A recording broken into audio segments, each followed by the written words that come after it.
think the best thing about boxing is anyone can do it. So whether you've got a learning disability or physical disability, you can still take part in some form of boxing exercise. Boxing's got this big tough image, but it is a really fun sport. Everyone's come up with every other sport, say there's wheelchair basketball and there's been wheelchair before, disabled film. No one's really looked at boxing. The benefits of people with disability getting involved in boxing are tenfold. We've seen members of the club who other sports clubs have rejected them. They've come here, they do an individual sport, so it's something they take pride in themselves, but they make friends with other members of the group. Over the last 4 years, we've done a lot of work on developing the sport and making it accessible to all. There's a lot of interest from disabled participants in the sport. Maybe they're taking part in a sport that they didn't think they'd be able to do, or people told them they couldn't do. And for them to be able to get involved, possibly when people have got a few negative perceptions about them, has been good for them and has built up their confidence a lot. Started working with disengaged learners perhaps 8 years ago, and then working with disabled, I was just approached with one learner and just decided that, you know, we'd give it a try. We have an open door, and it really did snowball from there. Okay, what boxer A is going to do is throw that left punch that we did earlier. We're going to throw it straight across onto a glove. So boxer A is throwing his left punch.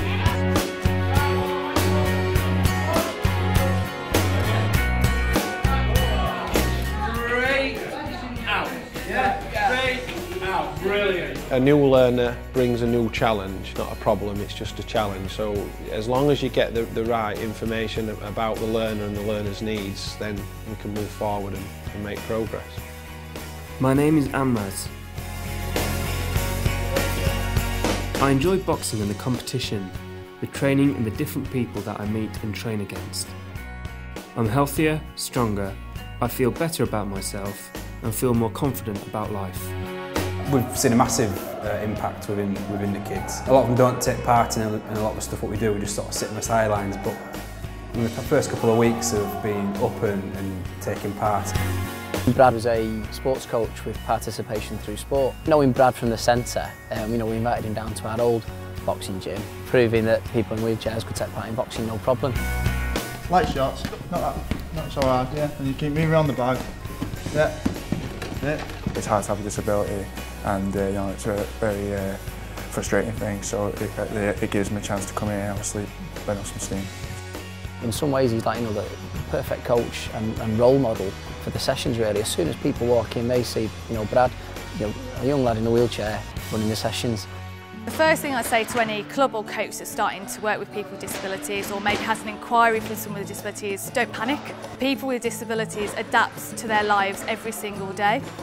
So they will know a lot of ideas themselves about how to be included. And a lot of people are always a bit shy of, I can't ask them those questions. But actually, if you just do it on a sensible level and just say, how can we best include you, then that will open up that dialogue. There's a really simple process that coaches can follow, which is called the STEPS principle. Each letter stands for something that coaches could modify. So the first thing is the S, which is space. So how can the environment that you are delivering or the facility that you're working in be adapted to include that person? Have you got people who like boundaries, and actually if you provide a mat for them to work on, they'll feel safe? Can you utilise the space to maybe have one area where you've got a parallel activity where someone can work one-to-one with somebody who struggles in a large group? They're just a few examples. The T, that stands for task. Whatever we're teaching, whether it's coaching the jab or doing combinations, how can we adapt that task so that the individual can learn and understand what is being taught of them? It's sometimes just thinking about how can I change this and how can I modify it. E, that stands for equipment. Coaches have a range of equipment available to them. It could be if you're utilising a target, can you make that target larger? Instead of using a pad, use a big physio ball. So the target is larger, and then therefore the individual success rate is going to be higher, and they're going to feel much more satisfied by taking part. The P stands for people, obviously one of the most important areas of coaching. Some people may need a one-to-one. It could be somebody who needs an interpreter, and they may be central to communication when working with them. The other way that the people area can be modified is your group sizes. So sometimes having lots of smaller groups might be easier for some people than a large group. environment. I always end up steps with another S, which is for success. And that is basically around making sure that the tasks that you're actually providing are achievable, but they're also challenging. So that we're not actually patronising the individual, we're still helping them to feel real success. And what success looks like to you may be very different to that person, and not everyone's achievements are going to be the same. The opportunity to increase membership and funding to support these extra members is something which all clubs should not turn down. We don't have to go massively out of our way to do it, to be honest. You can get a lot of different disabilities and different ranges within different types of disabilities as well in terms of severity. It is really more about the individual. You just sort of make that on an individual basis once you've met the person who's taking part. What I find most rewarding about it is the buzz I get from working with youngsters who get a huge amount of enjoyment from it.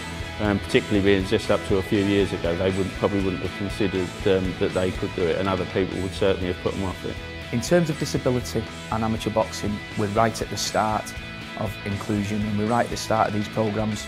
However, for the 3 months that this club's been running them, we've had nothing but success, enjoyment, give it a try. It's all just thoroughly rewarding to lock your gym up at night and think that lots of different people have been in your boxing gym. And, you know, that's what keeps a smile on my face.